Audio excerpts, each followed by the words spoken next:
My sense is the government has an integral and 80 to 90% role to play.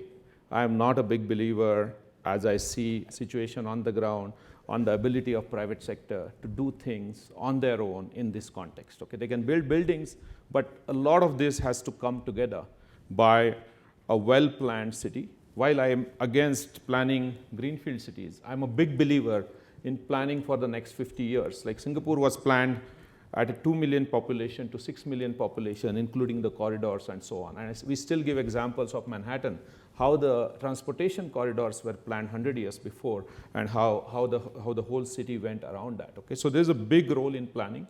There's a big role in money. Where does this money come from? Private sector is, while they can provide the capital, they need a return, right? So there's a very, very important role to play.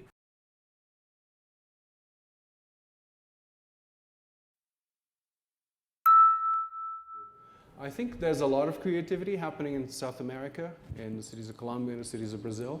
It's hit and miss. We've seen it in the news. But there's a lot of this idea, that basically came from observations locally about the needs to integrate poor neighborhoods and rich neighborhoods, of having civic services throughout the city, of mixing people, but also creating the city as a space for civic behavior that's constructive and not violent.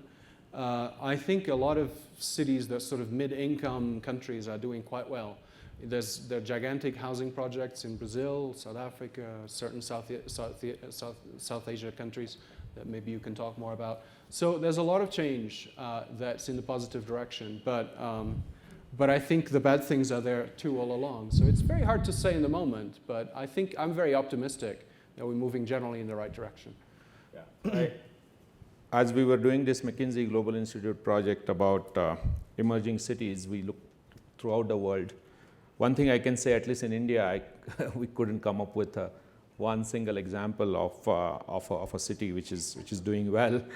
So therefore, we started looking out.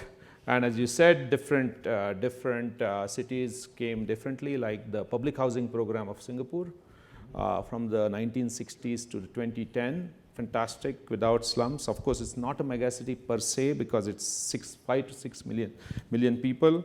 Yeah, I don't know whether the audience will like it, but we were very impressed with a whole set of examples from China. Okay, while there were a set of issues, just the way it was built, the money was raised, the planning was done.